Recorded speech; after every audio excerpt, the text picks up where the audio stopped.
बोले सो निहाल। सत श्री अकाल। ऐसे बोला जाता है।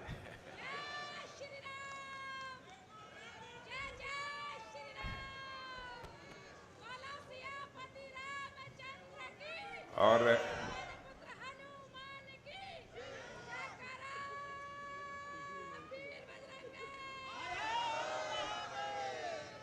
उत्तराखंड के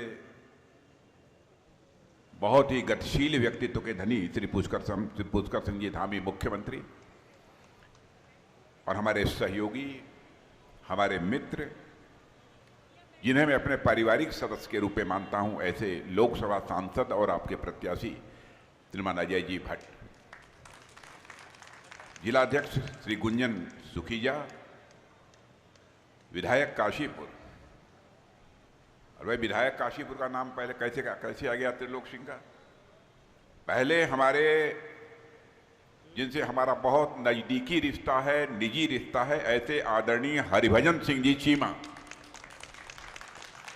उसके बाद आएंगे त्रिलोक सिंह जी चीमा, श्री खिलेंद्र चौधरी जी प्रदेश महामंत्री, और हमारे पूर्व सांसद, हमारे मित्र बल्लाजी पाशी, तरुण बंसल जी, इस रैली के संयोजक, और इस कार्यक्रम में उपस्थित मेरे सभी सम्मानित बहनों एवं भाइयों। शायद लंबे समय के बाद काशीपुर में किसी सार्वजनिक सभा को संबोधित करने के लिए आप सबके सामने खड़ा हुआ हूं। आपने बहुत ही गर्मजोशी के साथ स्वागत किया है,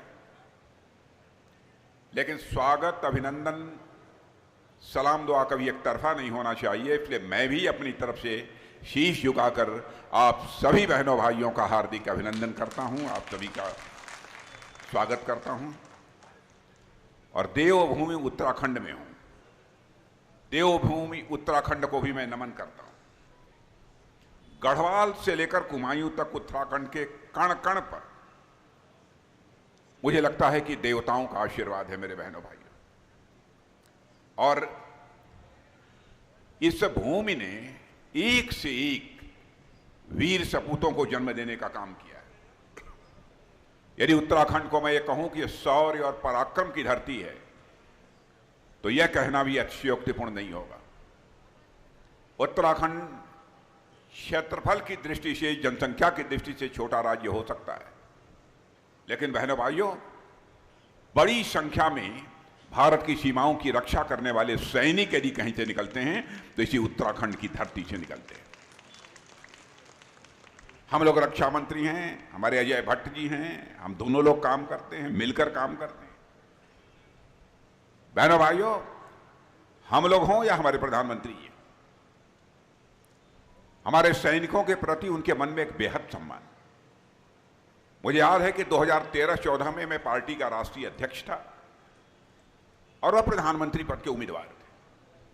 हरियाणा की एक सार्वजनिक सभा को संबोधित करने जा रहे थे, तो उन्होंने बताया कि अध्यक्ष जी, मैं जा रहा हूं और आज पूर्व सैनिकों के लिए 1 रैंक 1 पेंशन की घोषणा मैं करूंगा। और बहनों भाइयों, उन्होंने घोषणा कर दी और प्रधानमंत्री बनने के साथ ही पूर्व सैनिकों के लिए 1 रैंक 1 पेंशन की व्यवस्था लागू कर दी। जबकि कांग्रेस पार्टी बार बार यह आश्वासन देती रही पूर्व सैनिकों को, और लगभग 25-30 वर्षों से लगातार आश्वासन देती रही, लेकिन उस काम को नहीं कर पाई। हर बार जब बजट पेश होता था, 500 करोड़ रुपए का प्रोविजन कर देते थे और उसके बाद 1 रैंक 1 पेंशन लागू नहीं करते थे। लेकिन हम लोगों ने 1 रैंक 1 पेंशन के तहत अब तक 1 लाख करोड़ रुपए अपने पूर्व सैनिकों को हस्तांतरित कर चुके हैं। हमारे पूर्व सैनिकों के लिए, वर्तमान सैनिकों के लिए धन दौलत की कोई अहमियत नहीं है बहनों भाई। जिस तरीके का त्याग, जिस तरीके का समर्पण और आवश्यकता पड़ने पर जिस तरीके का बलिदान वह देते हैं, उसको पैसों के आधार पर उसका मूल्यांकन नहीं किया जा सकता। और इस काम को किया है तो हमारी सरकार ने किया। कांग्रेस आश्वासन देती रही, वह नहीं कर पाई। और मैं जानता हूं कि उत्तराखंड यह सीमावर्ती राज्य है। बहनों भाई, यही कांग्रेस है, ये कांग्रेस जो है, जो सीमा के पास के गांव होते थे उनको ये कहते थे यह भारत के अंतिम गांव है। और उस सीमा में गांवों का विकास जो होना चाहिए, सीमा के गांवों का, वहां पर जो बुनियादी ढांचों का विकास होना चाहिए, यह कांग्रेस की सरकारें नहीं करती थी। वह कहती थी यदि वहां सड़क बनवा देंगे, बिजली दे देंगे, पानी दे देंगे, तो चीन वाले, पाकिस्तान वाले सब हमारे देश में घुस आएंगे और वहां पर अपना घर बना लेंगे, व्यापार करेंगे। हमारी भारत में बनी हुई सड़कों के माध्यम से आकर भारत पर धावा बोल देंगे। लेकिन हमारे प्रधानमंत्री का 56 इंच का कलेजा था बहनों भाइयों। हमारे प्रधानमंत्री ने कहा सीमा के हमारे गांव अब हमारे भारत के अंतिम गांव नहीं होंगे, बल्कि भारत के वह पहले गांव के रूप में हम उन्हें मान्यता देते हैं। और पहले गांव का विकास किस तेजी के साथ हो रहा है आप लोग अच्छी तरह जानते हैं। बहनों भाइयों, हमारी सरकार बनने के बाद चाहे कोई कुछ भी कहे, लेकिन इस सच्चाई को कोई नकार नहीं सकता है कि अंतर्राष्ट्रीय जगत में भारत का कद बड़ी तेजी के साथ ऊंचा हुआ है। पहले भी हम लोग विदेशों में जाते थे, दुनिया के मंचों पर भारत की बातों को जिस गंभीरता पूर्वक लिया जाना चाहिए नहीं लिया जाता था। लेकिन आज यदि हम दुनिया के दूसरे देशों में जाते हैं, अंतर्राष्ट्रीय मंचों पर बोलते हैं, तो सारी दुनिया कान खोलकर सुनती है कि भारत बोल क्या रहा है। यह भारत की हैसियत सारी दुनिया में बनी है, यह हैसियत भारत की बनी है। वैसे देखा जाए धन दौलत के मामले में, तो धन दौलत के आकार के मामले में, यानी अर्थव्यवस्था के आकार के मामले में हमारा भारत 2014 में दुनिया में 11वें स्थान पर था। लेकिन 7 वर्षों के अंदर यही भारत 11वें स्थान से जंप लेकर आज 5वें स्थान पर पहुंच गया है। और बहनों भाइयों, बड़े बड़े अर्थशास्त्री और बहुत बड़ी बड़ी वित्तीय संस्थाएं अब ये डंके की चोट पर कह रही हैं कि 2026 समाप्त होते होते ही, यानी 2027 में भारत दुनिया की टॉप 3 कंट्रीज में आकर खड़ा हो जाएगा। एक ऐसा विश्वास, एक ऐसा भरोसा लोगों के मन में पैदा हुआ है। विकास का जहां तक सवाल है, विकास कितना हुआ है, कैसे हो रहा है, मुझे बहुत विस्तार में जाकर इसकी चर्चा करने की कोई जरूरत नहीं है, क्योंकि इसका एहसास केवल उत्तराखंड की जनता को ही नहीं बल्कि हिंदुस्तान की जनता को अच्छी तरह है। लोग इस सच्चाई को स्वीकार करते हैं कि मोदी जी की सरकार बनने के बाद और यहां पर उत्तराखंड में हमारी सरकार बनने के बाद ये जो डबल इंजन की सरकार रही है, जिस तेजी के साथ इसने काम किया है, उत्तराखंड का विकास तेजी के साथ हुआ है। देश का जहां तक सवाल है, आपको जानकर खुशी होगी, बड़े बड़े अर्थशास्त्री अब ये कहने लगे हैं कि 10 वर्षों के अंदर मोदी जी ने यह करिश्मा कर दिया है कि भारत के 25 करोड़ लोग गरीबी रेखा के बाहर हो गए हैं। मेरे बहनों भाई, 25 करोड़ लोग गरीबी रेखा के बाहर हो गए। यह हमारी छोटी उपलब्धि नहीं है, मैं इसे बड़ी उपलब्धि मानता हूं। भारत अब दुनिया में कमजोर भारत के रूप में नहीं जाना जाता है, बल्कि भारत अब दुनिया में एक ताकतवर भारत के रूप में जाना जाता है। अब ऐसा नहीं है कि कोई भारत को आंख दिखाकर निकल जाए। बहनों भाइयों, यदि कोई भारत को आंख दिखाएगा तो हम उससे बड़ी आंख करके दिखाएंगे। वैसे भारत का यह चरित्र रहा है, भारत ने बराबर अपने पड़ोसियों के साथ अच्छे रिश्ते बनाकर रखने की कोशिश की है। हमारे आदरणीय अटल बिहारी वाजपेयी जी भी कहा करते थे, हमें याद रखना चाहिए जिंदगी में दोस्त बदल जाते हैं लेकिन पड़ोसी नहीं बदलता, इसलिए अपने पड़ोसियों के साथ अच्छे रिश्ते बनाकर रखने चाहिए। और हम लोग अपने पड़ोसियों के साथ अच्छे रिश्ते बनाकर रखने की पूरी कोशिश करते हैं, लेकिन हमारी कोशिश को कमजोरी नहीं समझा जाना चाहिए। बस इतना ही मैं कहना चाहता हूं। और बहनों भाइयों, भारतीय जनता पार्टी का जहां तक प्रश्न है, भारतीय जनता पार्टी हिंदुस्तान की अकेली ऐसी राजनीतिक पार्टी है जो कहती है वह करती है। मैं आपसे अनुरोध करना चाहूंगा कि आप उठाकर 14 से लेकर अब तक जितने हमारे चुनावी घोषणा पत्र जारी हुए हैं, आप लोग उठाकर देख लीजिए। यदि कोई ऐसी चीज हो जिसे हमने कहा हो, न किया हो, तो आप मुझसे जरूर उसकी शिकायत कर सकते हैं। इतना ही नहीं, 84 से 1984 से अपने चुनावी घोषणा पत्र में जो हम कहते चले आ रहे हैं कि हमको जब संसद में बहुमत मिल जाएगा तो हम इन वादों को पूरा करेंगे, तो बहनों भाइयों, संसद में हमको बहुमत मिला, हमने अपने सारे वादों को पूरा कर लिया। 1984 में हम लोगों ने कहा था कि जिस दिन संसद में हमको बहुमत मिलेगा, केंद्र में हमारी सरकार बन जाएगी, तो फिर अयोध्या की धरती पर भव्य राम का मंदिर बनकर रहेगा बहनों भाइयों, और हम लोगों ने वादे को पूरा कर लिया। और मैं यह भी कहना चाहता हूं, भगवान राम अपनी कुटिया से निकलकर अपने महल में प्रवेश कर चुके हैं बहनों भाइयों।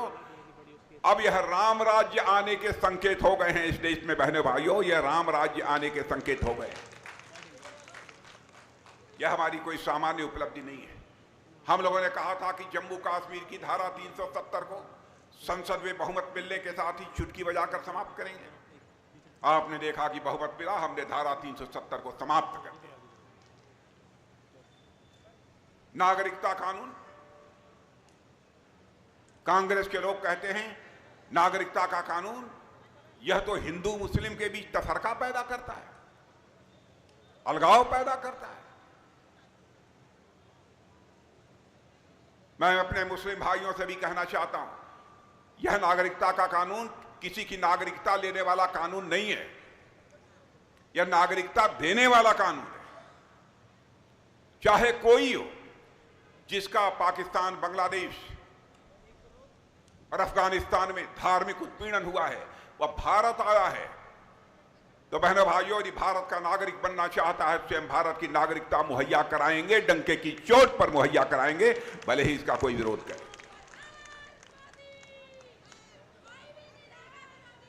यह है हम लोगों का चरित्र।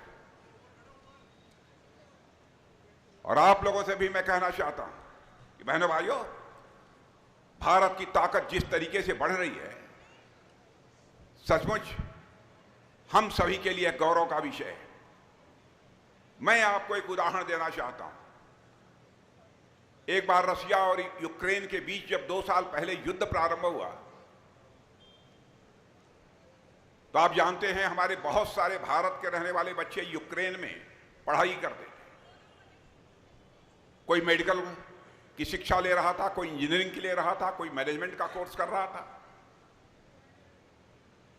तो जब युद्ध प्रारंभ हुआ, रूस की तरफ से भी मिसाइलें चलने लगी और यूक्रेन की तरफ से भी मिसाइलें चलने लगी, तो जो उनके माता पिता भारत में रहते थे, उन्होंने कहा, मोदी जी, चाहे जो भी हो, हमारे बच्चे जो यूक्रेन में पढ़ाई करने गए हैं वह फंसे हुए हैं, कभी भी उनकी जिंदगी जा सकती है, चाहे जैसे भी हमारे बच्चों को निकाल कर भारत ले आइए। हमारे प्रधानमंत्री ने चटपट रूस के राष्ट्रपति मिस्टर पुतिन से बात की, यूक्रेन के राष्ट्रपति मिस्टर जेलेंस्की से बात की, और साथ ही अमेरिका के राष्ट्रपति मिस्टर बाइडेन से बात की। मेरे बहनों भाइयों, 4.5 घंटे के लिए रूस और यूक्रेन का युद्ध रुक गया और हमारे 22,500 छात्र यूक्रेन से चलकर भारत आ गए। यह है भारत की ताकत। अभी आप लोगों ने अखबारों में पढ़ा होगा, कतर में हमारे नौसेना के, नेवी के कुछ रिटायर्ड अधिकारी कुछ कंपनियों में वहां काम करते थे। किसी मामले में वहां की अदालत ने उनको फांसी की सजा दे दी, लेकिन भारतीय होने के नाते हमारा फर्ज था, हमारी सरकार का फर्ज था कि हम उन्हें वहां से छुड़ाने की कोशिश करें। हम लोग बड़े धर्म संकट में थे, प्रधानमंत्री जी से बात हुई।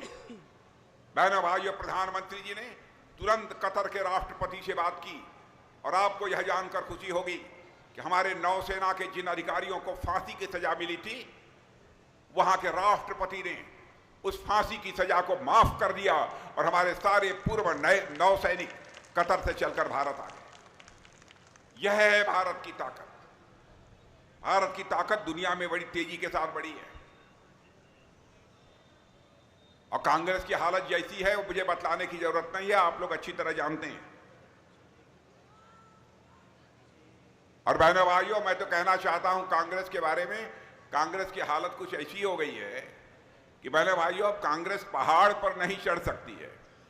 कांग्रेस अब पहाड़ पर नहीं चढ़ सकती है, जैसा मैंने अनुभव किया है। अजीबोगरीब हालत हो गई है इस कांग्रेस की। और कांग्रेस देख लेना, अब 2024 के बाद ऐसी हालत हो जाएगी जैसे डायनासोर इस पृथ्वी से लुप्त हो गए, वैसे ही कांग्रेस पार्टी भी लुप्त हो जाएगी।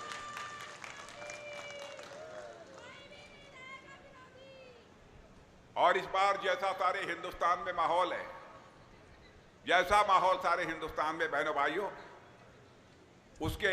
उसको देखते हुए तो मुझे लगता है कि कांग्रेस की हालत कुछ ऐसी हो जाएगी कि 10-5 वर्षों के बाद हमारे बच्चे जब कांग्रेस का आप नाम लेंगे तब पूछेंगे कौन कांग्रेस। यह स्थिति हो गई है। और मैं तो कहना चाहता हूं, जैसे आजकल का टीवी शो बिग बॉस देखा है कि नहीं? नौजवानों ने देखा है बिग बॉस? आज कांग्रेस की हालत वही हो गई है। आजकल कांग्रेस बिग बॉस का घर बनी हुई है, और बिग बॉस का घर बनी हुई है, और एक दूसरे के कपड़े ये बिल्कुल फाड़ रहे हैं। और आज आप देख रहे होंगे अधिकांश कांग्रेस के लोग जो देश के लिए कुछ करना चाहते हैं, आज वो भारतीय जनता पार्टी की सदस्यता स्वीकार कर रहे हैं। मैं तो बधाई देना चाहता हूं अपने पुष्कर सिंह धामी को भी, अपने मुख्यमंत्री को। इनको मैं लंबे समय से जानता हूं मेरे बहनों भाइयों। ये युवा मोर्चे के कार्यकर्ता थे तब से अच्छी तरह जानता हूं। और मैं देखता हूं कि मुझे आज मुख्यमंत्री बनने के बाद वह राजनीति की पिच पर एकदम चैंपियन और ऑलराउंडर की तरह नजर आते हैं पुष्कर सिंह धामी।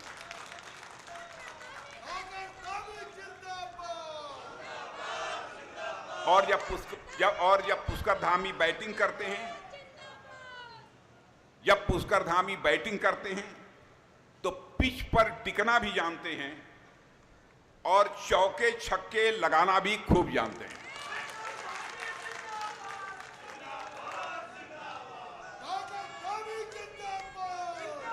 और जब पुष्कर सिंह धामी बॉलिंग करते हैं तो अच्छों के विकेट को उखाड़ देते हैं। विकेट उखाड़ देते हैं, फिर भी पूरी तरह से शांत रहते हैं। और हालत इन्होंने कर दिया है कि उत्तराखंड में सारी राजनीतिक पार्टियों को पुष्कर सिंह धामी ने आउट कर दिया है।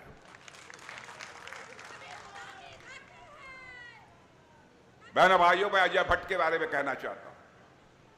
अजय भट्ट को आज से नहीं, वर्षों से मैं जानता हूं, बहुत ही नजदीक से देखा है।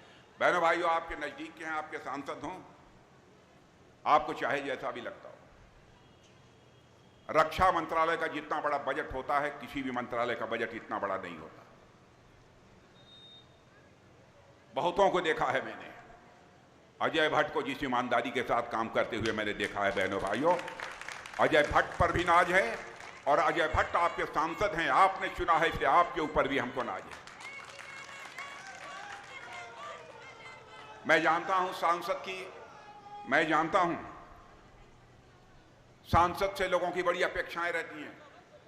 यह काम कर दे, वह काम कर दे, यह नहीं किया, वह नहीं किया। नाराजगी हो सकती है किसी बात को। कोई भी सांसद हो, कोई विधायक हो, सबकी अपेक्षाओं को नहीं पूरा कर सकता, लेकिन विकास का काम तो किया है। कोई भी बन जाए, सबकी अपेक्षाओं को पूरा नहीं कर सकता, लेकिन आपका सांसद होने के नाते कम से कम भारत का कोई व्यक्ति उंगली उठाकर तो नहीं कह सकता कि आपके अजय भट्ट के ऊपर कोई भ्रष्टाचार की दाग लगी हुई है। यह कोई सामान्य उपलब्धि नहीं है। और मैं आपको बतलाना चाहता हूं, हमारे अजय भट्ट जी के प्रति मेरा ही सम्मान का भाव नहीं है, बल्कि हमारे प्रधानमंत्री जी भी इनकी तारीफ करते हैं। बहनों भाइयों, हमारे प्रधानमंत्री जी भी अजय भट्ट की तारीफ करते हैं।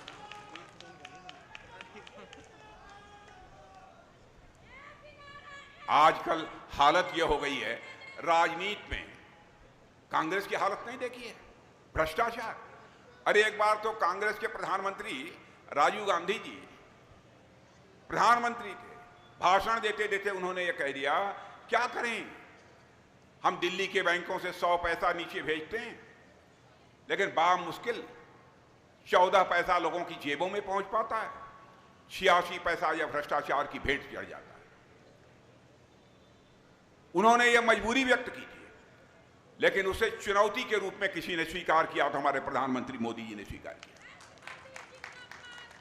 उन्हें जनधन, आधार और मोबाइल की ऐसी त्रिमूर्ति बना दी बहनों भाइयों, ऐसी त्रिमूर्ति बना दी कि जैम के माध्यम से आज दिल्ली के बैंकों से 100 पैसा निकलता है तो 100 का 100 पैसा आपकी जेब में पहुंचता है, एक पैसा भी भ्रष्टाचार की भेंट नहीं चढ़ने पाता। भ्रष्टाचार को भाषण देकर नहीं समाप्त किया जा सकता। भ्रष्टाचार को समाप्त करने के लिए व्यवस्था में परिवर्तन करना पड़ेगा, सिस्टम में परिवर्तन लाना पड़ेगा। बहनों भाइयों, हमारी उपलब्धियां बहुत सारी हैं, कितनी चीजों की मैं चर्चा करूं, लंबा समय लगेगा। मैं जानता हूं आप लोग भी देर से यहां पर बैठे हुए हैं। यहां पर मैं कहना चाहूंगा, मैं देख रहा हूं जब भी आता हूं यहां पर हमारे बड़ी संख्या में सिख भाई दिखाई देते हैं। आप लगता हो या न लगता हो, सचमुच अपने सिख भाइयों को देखकर मैं स्वयं को गौरवान्वित महसूस करता हूं, मुझे गौरव की अनुभूति होती है, क्योंकि सिख धर्म के इतिहास से मैं अच्छी तरह परिचित हूं।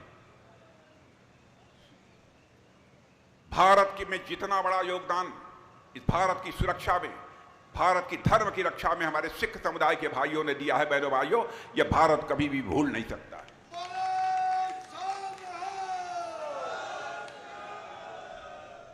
और इसी चीज को ध्यान में रखते हुए करतारपुर साहिब में कॉरिडोर बनवाने का काम हमारे प्रधानमंत्री जी ने किया। ज्यों ही यह बात उनके सामने आई, चटपट उन्होंने इस काम को किया। और यही सिख समाज के लोग भारत की सीमाओं की रक्षा जिस ताकत के साथ, जिस कलेजे के साथ करते हैं, उसकी जितनी भी प्रशंसा की जाए बहनों भाइयों कम है। मैं अपने सिख भाइयों को कहना चाहता हूं, राजनाथ सिंह को ही नहीं, पूरी पार्टी को आपके ऊपर नाज है, आपके ऊपर मुझे गर्व है। आपके कंट्रीब्यूशन को, आपके योगदान को हम कभी भूल नहीं सकते हैं। आपका जो इस देश की सीमाओं की रक्षा में योगदान है वो कभी भुलाया नहीं जा सकता। और मैं जानता हूं, राम जन्मभूमि की आंदोलन की शुरुआत में आप ही लोगों ने, हमारे निहंग संतों ने ही सबसे पहले धावा बोला था बहनों भाइयों, जो आज राम मंदिर बनकर तैयार है। और निहंग संतों के खिलाफ ही FIR उस समय दर्ज हुई थी। मैंने जानबूझकर इसकी चर्चा इसलिए की, क्या अन्य लोगों के ध्यान में यह बात रहनी चाहिए, क्या योगदान है। कभी कभी लोगों को जानकारी नहीं रहती तो लोग कहते हैं भाई ऐसे ही सब है, वैसे सब है। हर धर्म का एक अपना महत्व है, हर वर्ग के लोगों ने, धर्म के लोगों ने कुछ न कुछ समाज के लिए किया है। तो बहनों भाइयों, आज मैं भी कई दिनों से लगातार भाषण कर रहा हूं और आज अंतिम हमारी सभा है। मैं समझता हूं कि बहुत हो गया, और वैसे भी आप सब लोग जागरूक हैं, लेकिन यह बताइए कि हमारे अजय भट्ट को पिछली बार से कई गुना मतों से जिताकर भेज देंगे कि नहीं? पक्का? लेकिन देखिए, आप लोगों ने तो हाथ उठा दिया। मैं सचमुच बतलाऊं, मैं दिल से कहने आया हूं कि आप अजय भट्ट को जिता दीजिएगा। अजय भट्ट की जरूरत है। और आपको नहीं मालूम होगा, हमारे यहां जितने भी हमारी मिनिस्ट्री के अधिकारी हैं, सब कहते हैं कि साहब, यह आपके रक्षा मंत्री जी, रक्षा राज्य मंत्री जी अजय भट्ट जी देवता तुल्य हैं, ये हमारे अधिकारी कहते हैं। बहनों भाइयों, अधिकारी कहते हैं।